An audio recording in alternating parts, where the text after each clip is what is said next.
It's so easy now for the candidate side to basically do the deep research, take your profile, take the company's profile, take the job description, and send a perfect cover letter. I've actually heard from almost every senior candidate, hey, I saw you posted this on LinkedIn about the company, right? The question I constantly ask myself is, how can I get more scientific on this? How can we get, better screening piece to then build the best candidate pool possible? Which you kind of highlighted there is something I think people don't realize is like processes don't always line up between candidates and companies.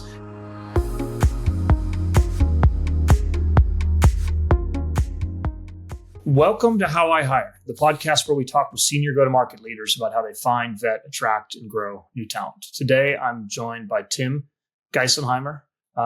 Tim is the CRO at Hatch. It's a conversational AI for call centers. I got to know Tim when he founded Correlated. Beforehand, we spent a lot of time talking about PLG sales platforms, and Tim's run mobile sales at Twitter. Before that, Tim, it's great to see you today. Hey, Andy, great to see you.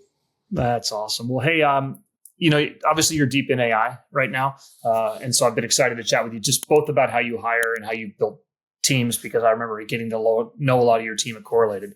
But maybe to start off, I'd love to just get your take on have you seen AI in hiring, and have you used it in any ways, or how are you seeing it evolve?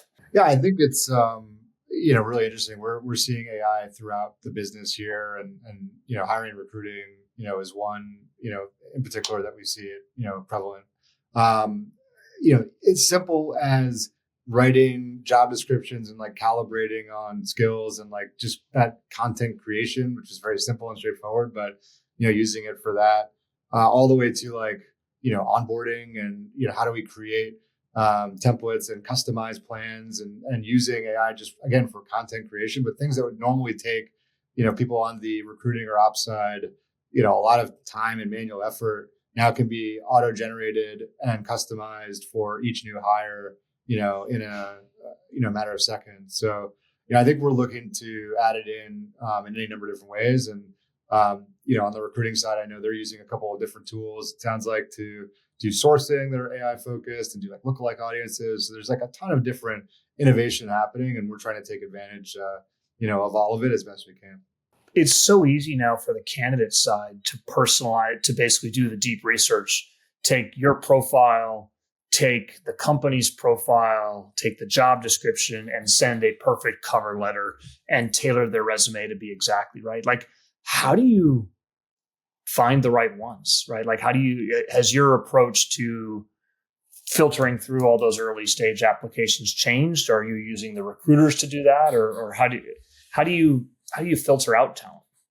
Yeah. So we have a good recruiting team here at Hatch that, is the primary filter, for inbound. So I think from an inbound perspective, we also just as a company a little bit more under the radar. We don't have the same, good problem to have that maybe an OpenAI would have, or Anthropic or someone like that that's going to have just thousands and thousands of applicants every week. So that filter problem is less of a concern for us. We often do a lot more outbound to, candidates and try and find the best ones. So I would say that particular problem is not one that we, really suffer from. But I think what I find starts to distinguish candidates as we're kind of in the middle of a interview process are the ones that are able to follow up quickly with the right emails, often that are maybe synthesizing, notes quickly in a response based on the conversation we just had. I suspect some of them are using AI tools to help with that and to make it so that the response they're writing is tailored to the conversation we just had over Zoom, as is often the case. So that's where I see kind of maybe some separation, speed of response, and the best candidates are often the ones that are getting back to you right away with a good thank you note. The follow-up is so important. It's amazing, right? Both ways. But I think the candidates appreciate it as well too. I got to know you when you were CEO of Correlated. I think you built out a neat management team there. I got to know and respect a lot of them as well too. As you think about both Correlated and Hatch, when you need a new role on your executive team, maybe somebody reported directly to you on your revenue leadership team, how do you go about designing that role, figuring out what you need, and before you really start to go out there and look? How do you do that? Yeah, I think it starts with the business and kind of where we are, what what type of go-to-market organization are we building? In the case of Hatch, for example, we're 100% outbound focused. So we don't have a self-serve component or a PLG component. And so outbound is the focus for us. And over the last year, we've built, an SDR team and started to really, hit its stride. So one of the key hires that we've been working on recently is someone to lead that team and really scale it to the next level. And so, looking at, okay, where do we want to take it? What are the goals for the business? We're, goal to go from here to here. How is the SDR team going to play an important part there? So, and then, we know we have to scale, that team a certain way to kind of hit those goals, right? You've been intimately involved in all this planning, these exercises. And so then it becomes, okay, now that we have, we worked a little bit backwards from the top here. We're looking for a certain type of candidate maybe that has had that set of experience, ideally that they've seen maybe that story before, or they're kind of, to use a Jason Lemkin term, they're that stretch candidate that maybe hasn't seen the story, but they seem like they're, right there able to do it. So either one of those profiles could work really well. And then it's a matter of working again with the recruiting team here. That's great to start to screen and understand, okay, who would be kind of a fit based on those criteria and what we need for the business, and go from there. So we put a lot of thought and effort into it, and try and write everything down as best we can, and calibrate against it that way. I love that. Maybe diving in a little bit on the outbound role, like with AI now, how do you are you looking for a different skill set than you were looking 3 to 5 years ago? And how does that profile change? Yeah, so I think there's a couple of things that we're looking at. First of all, I've been doing sort of B2B sales long enough where I've seen a lot of evolutions and the technology and trends that are kind of prevalent. And so, for those of you on the go-to-market side, I remember Jigsaw as the preeminent data provider. You might remember them. So anyway, I don't want to date myself too much here, Andy, but I've seen a few evolutions along the way. And so what's happening today is, at least for us, what we're seeing is that cold calling works really well. And for our ICP, our type of ideal customer, we find that they're often less frequently on LinkedIn. Email isn't as good of a channel. It works, but it's not as good as the phone is. And so the type of team that we're building is very phone-centric. And then there's a whole, probably for a different type of podcast, a whole set of challenges around the data side and finding the best phone numbers and finding the best people and doing scoring and all that fun stuff. And so I think as far as profiles that we look for, it's who can we bring into the business at that kind of more junior level, SDR level, that's willing to get on the phone, is able to learn kind of our business and able to quickly make that connection with somebody that fits our ICP through that channel. I love it. Yeah, AI's changed a lot, but it hasn't changed phones. We had this AI. I think there's laws against AI calling, which when those laws change, I think it's going to be really interesting. And then B, I remember at Culture Amp, we had this thing we called the Archie effect. There was this one guy named Archie that he would always do 4 to 6x the pipeline of any other SDR, right? And when we dug into it, it was pretty simple. He just wanted to call. And I think it's both the actual picking up the phone and then the mentality around that as well too that's so powerful in that regard. Yeah, for sure. And I think screening for the people who are willing to do it. And then, I think also, and I don't want to go too deep into, the go-to-market specifics, but just arming them with as much enablement and data so that they're, focused on connected calls and having those conversations and not wasting time on other things. Then obviously, as part of this leadership search that we were just talking about, enabling them from a training perspective, coaching perspective, how they do all that. It's essential, especially for that kind of more junior role when people are still learning, the ropes on how to do this stuff. That's neat.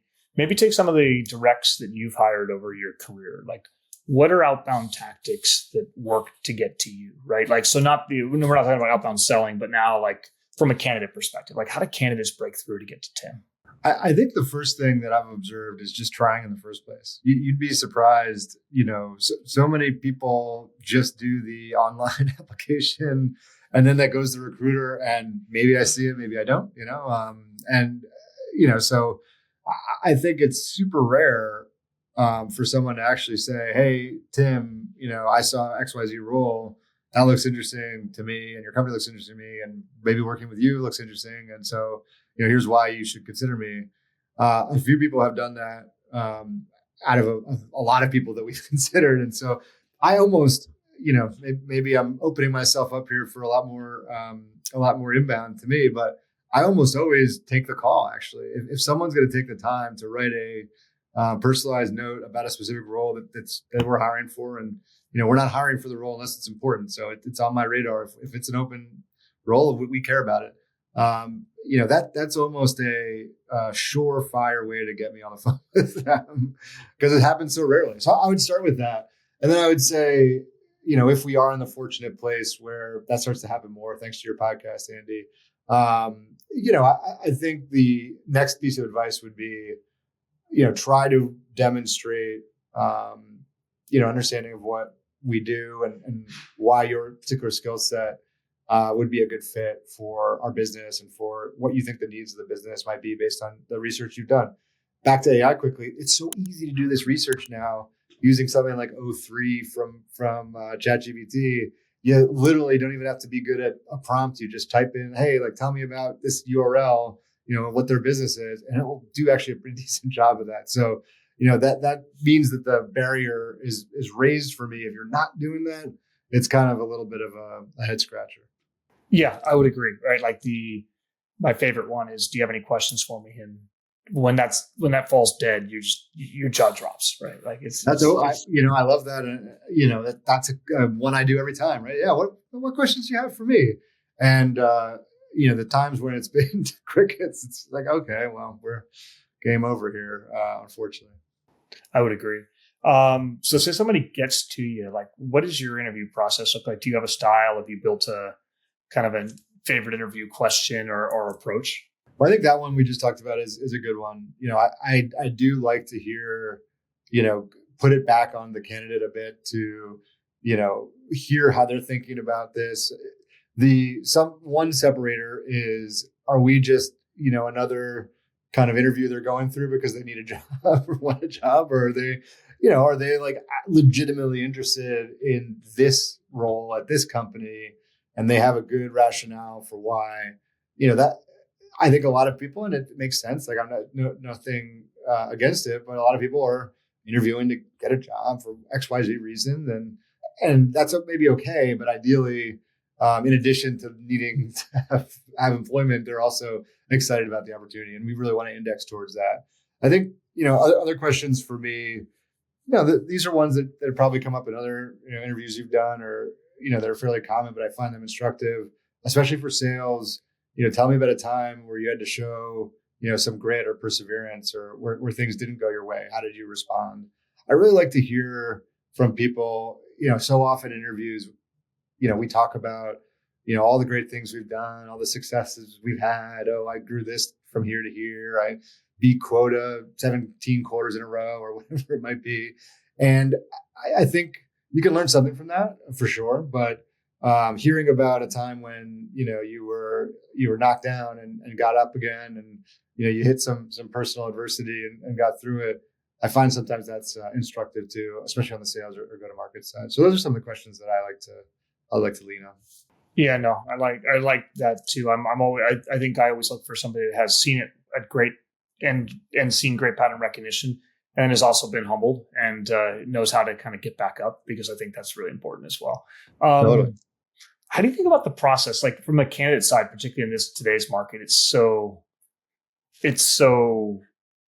hard to understand where you're at in process, right? And you're probably sitting there saying, "I've got my top person," but how are you handling that second and that third person that are kind of not the top person, but you might want to have them? And how do you think, do you keep multiple people in process, and how do you bring everybody along? It's really tough. I mean, it's I know you're familiar with fundraising. It's kind of similar to trying to orchestrate the term sheet.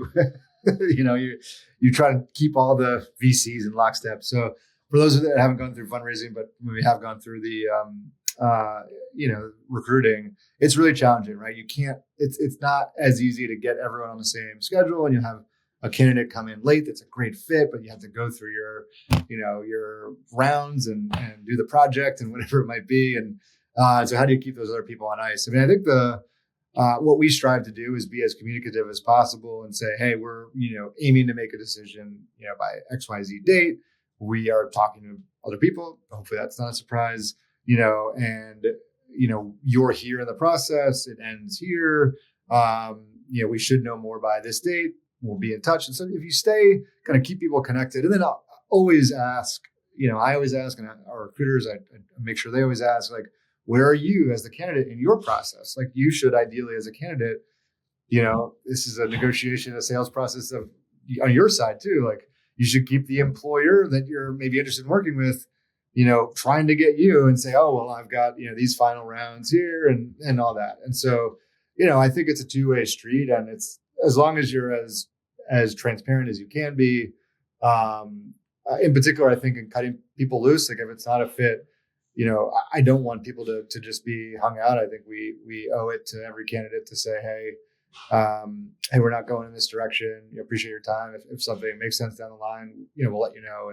And thanks for taking some time. So I think that's our aim. Would I say we're always perfect there? No, but we're striving for that. And I know we could always do better, but I think that's the best you can strive for. I like that. What you kind of highlighted there is something I think people don't realize is like processes don't always line up between candidates and companies. And it's amazing how every side thinks, companies think that there are 6 people waiting there for them, and candidates think that there are like all of these, just that they're all going to line up. I always give this speech to people.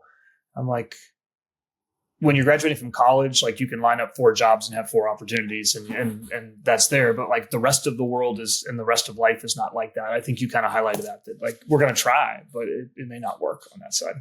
And especially as you get further in your career, and, I know you and I have both gone through this, but the right opportunity literally may not exist right at that moment when you're, starting to look. And so you kind of have to have, maybe you have your eyes open a bit more, and it might, you might go through a couple of those and then spin off of it, and then, wait till the right one emerges. But it's probably a little easier when you're earlier in your career and you're trying to evaluate, this AE or this SDR role against these 3 or 4 others. Like, I'm going to pick the company, and, I think this person, who's going to be my manager is great, and, whatever it might be. But even then it's hard to align it. I couldn't agree more. We just dropped an article today on kind of like references, like how do candidates think about that? But how do you think about references? Like I won't color the question with the details, but I'm curious, like, how do you approach it? Yeah, I'd love to read that article, actually, because it's something we think a lot about. So I think although we did write it from the executive perspective, but I think it's interesting because I think there's a ton written on like companies. How do you do references, right? But I think for the candidate and the exec, it's actually quite hard. Yeah. So I think I'll give the company perspective, at least what we do here and how I think about it. And then, happy to hear kind of your side. So we really want sort of back channel. I think references are often a formality, unfortunately. And so, the candidate's going to give 2 or 3 great references of people that they're trusted. And they're like, hey, can you do me a solid here? And then we get on the phone and we're like, oh, would you work with this person again? Yep, I would. Okay, great. Check the box. And everyone's happy and you make the hire and you move on. I think the hard part about that, obviously, is that, it's not really doing the job of what a reference check is supposed to be, which is, how, we're sold on this candidate. That's why we're here. How can I best work with this person? What are this person's strengths and weaknesses? Like, here's the company, the job. I'm giving you the 5 minutes or whatever, maybe less overview. Based on that, do you think they excel here, or what would they need to do to excel here in your mind? Ideally, that's what you're getting out of reference. I think the best way to get answers to some of those questions are by finding someone that worked with them in the past that they didn't necessarily recommend, and ask them. Now, obviously, that person could have hated them for some reason or other, or had their issues or whatever it might be, and so you might get not the most high signal response there. But I think if you can do 1 or 2 of those and really, get an honest or as close to an unadulterated view on the candidate as possible, that's going to give you, alongside the hand-picked references, a bit of a triangulation, on the candidate and hopefully some answers as to how you can best work with them moving forward. I love it. One of the tactics I've used is doing when I do references is I try to take the, am I going to hire them or not off the table, right? I'm like, hey, we're pretty excited. We're planning on making this person an offer. Yep. What I really want to focus on is how can I work with them better? Yep. And I find people open up a lot more then versus like, hey, we're evaluating them and we'd love it, which is also, I think, like, don't do the references too early in the process. Wait till a little bit later on. And then if you wait until later, it's legitimately, you're looking to kind of confirm or like see if there's a red flag that comes up. And there I've gotten better. From the candidate side, I always advise them, don't just give 2 or 3, like have like 3 to 4 at every company, star the ones you think could be the best, easy ones, but let them call anybody and do that work for them. And I think then that can be a little bit easier. Yeah. And I think, before joining Hatch, I think the references were done before I got the offer, our founders were asking people that worked with me, like, what do you think? And I think that's great, right? Like, you might find some people that said, hey, Tim could do this or do that. But, I think if it's almost like treating it as you should talk to people that I worked with in the past, and I don't care, who you talk to, if you're going to hear about Tim. That's great. And I like your approach. I did the same thing. I do the same thing of saying, hey, the offer is in hand, basically. So put that to the side. How can I work with this person? Give me advice on, like, they're going to report to me. I'm going to have to work with this person every day. What should I look out for? How can I, get them to be happy and the most productive as possible? Like, help me figure that out. And, I appreciate that advice. Yeah, no, it's fascinating. I've become friends and built relationships with some of the people. I've done references. I've called for references. I'm like, cool. And it's the little things on that side. Well, maybe let's talk a little bit about, it was funny because you touched on earlier the employer brand, like how you guys there's open AIs of the world. And I do see every time they post something and they're required to legally, it's like 3 days, they get 3,000 applicants and they probably throw them all away. Close the roll. And then do the real search. You talked about having to do a little bit more outbound and stuff like that, but do you think about investing in your employer brand? How would you do that? I mean, maybe coming on this podcast is part of it, like helping people understand and like great place, really thoughtful hiring and exposing leadership to you. But how do you think about like building out that employer brand so more people are coming to find you? Or is that something that's as important? Yeah. I mean, I think it's, from my perspective, LinkedIn's a great, place to do this. And throughout my, career, I've invested there, in fits and starts. And I admittedly haven't invested as much there recently, but I think I should probably do it again because I think if we have these key roles to hire, I've actually heard from almost every senior candidate and a number of the, junior candidates I've spoken to, hey, I saw you posted this on LinkedIn about the company, right? And so I like that, by the way, that you're doing your diligence, as a candidate. But it's clear to me that otherwise they wouldn't have a feel for what we're up to, what I think about and care about and up to without that. So I think that's one thing that I could probably recommend to anyone, and I, to myself included, to go back and be more active there. If you're doing that, I think not only will you potentially attract candidates who see that just organically, but then also as candidates are considering roles and then get into the interview pipeline, they're pointing that and say, hopefully I liked what Tim had to say about this topic. I think that's the direction of Outbound, where it's going with AI. He's talking about that. That's cool. I want to be a part of that or not. Right. And so I think that'd be one thing. So that's probably more at the executive level. Maybe you can do that a bit at the company level, but probably more at the like hiring manager or executive level. I think at the company level, it comes down to, fundraising. I think basically fundraising and being considered in the world we play in, the Silicon Valley tech startup type of world, like, are you one of those companies that's kind of hot? You're going to get more inbound that way. I think we're fine. We are venture backed and we've raised a few rounds of funding. We're fine. I don't know. You might have to strike this in editing. I don't think we've actually announced anything officially about that, but all right, cool. I think you'll find that unless you're one of the top companies, the inbound from like the venture type of announcements is, de minimis unless you're, truly a hot company there. That's how I think about it. I love it. So say you've hired somebody. What does that first 2, 3, 4 weeks look like for you? And how do you set them up for success? Yeah. So we're at a fun stage of a business where I think we should strive for onboarding process over the first 2 to 3 weeks and have as much documentation and enablement and training as possible. But we're also 100 people growing quickly. We're not 1,000-person company or 2,500-person company or whatever it might be, where there's going to be more structure and more. Your first week is predetermined by the security training you have to do and whatever else. Like we're more of a fast moving early stage startup, and so I think we strive as a company for kind of having that structure and learning be as hand selected as we can. But we also recognize that the type of people we're hiring, whether it's at the entry-level role up to executive role, are going to have to onboard themselves to some degree because we're all moving fast. We're trying to drive the business forward. We have full calendars and countless fires to put out and whatnot. And so anyone that's going to be successful here is going to have the ability to have some agency and say, okay, I'm going to go schedule the call with the CEO on my own to do the 15-minute, this is Hatch and this is our culture meeting, right?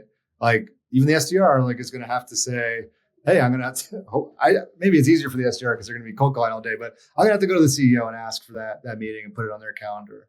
Or the, head of sales development is going to have to, schedule the meeting with the VP of customer success on their own without me facilitating it and just do kind of that extra legwork. I think we expect that. And I don't think it's an unfair expectation. So it's a mix of that structured, here's like a lot of stuff to read, a lot of things to watch, maybe a lot of people that you should talk to. And then also like, hey, you're going to come to me and start to guide your own onboarding a bit and say, hey, I don't feel like I know enough about the product. Who should I talk to about this? Like, I want to be checking in with you regularly, and you're kind of giving me kind of the state of where you're at and what you need to do better on. Love it. Yeah. I think at that stage, it makes total sense. And then as you get more mature as companies, you do that. Have you ever had somebody maybe that's a direct report to you that hasn't worked out, and how do you pick that up in the kind of the onboarding process? Yeah, I think the easiest signal for me is the kind of bias to action piece. And I think if you're joining a company around our size, growing in our growth rate, the business is fundamentally changing every 3 to 6 months. It's the pace is it's different than a bigger company. It's different than a smaller company that's growing more slowly. And so, anyone that's going to be successful in this kind of environment, has to have a bias to action and move quickly. And so the kind of most telltale sign is, they're just not shipping whatever, on the go-to-market side, it could be they're not getting themselves up to a level where they're performing activities within the first week or two, or they're not coming and asking enough questions and showing enough curiosity of like, hey, I kind of get this piece, but about the product, but I don't get this piece. Like who should I talk to about that? I listened to these 5 calls and I have like these 3 to 4 questions about, what I learned there because I don't understand what this means. And I did a prompt in 03 and asked about it. And like some of it made sense, but I think there's still a gap and I'm missing it. And here's what it is. So stuff like that, if I'm seeing kind of the bias to action along those lines that I just described, great.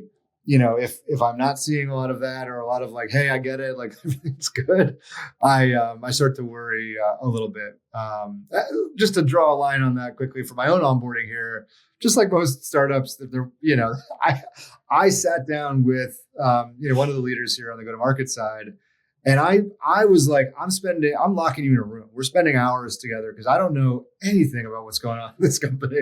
And we're going to start working on this doc together. I'm building questions as we're talking. We're going to go back to these questions. It's, I'm forcing, now I had the seat and the kind of authority to do that. But I think anyone can kind of build their own onboarding in that way to help get them up to speed as quickly as possible. And I'd expect that at a stage of business that we're at. I love that, man. I'm the same. That intellectual curiosity every single step is like so critical. I think no matter what size company you're at. Well, this has been awesome. Like, are there questions I didn't ask in terms of your hiring philosophy, or a story of somebody, a great hire or a bad hire that sticks out for you that I should have asked? I think the thing that I'm constantly trying to calibrate on and figure out kind of a question would be, how do you, and I mean you personally, Andy, but just how does one, for let's say an account executive role, mid-market account executive, like how do you identify, the best traits that are most likely to lead to success, in your particular business and what we do?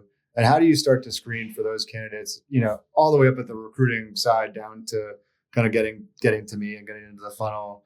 I think it's a constant, I have some rules I live by and things that I look for, but it's always interesting to me, especially on the sales side of, I've seen so many different profiles of people be successful, from your D1 athletes, to your people who have zero organizational system, but are extremely charismatic, and so the question I constantly ask myself is, how can I get more scientific on this? How can we get, better at the screening piece to then build the best candidate pool possible?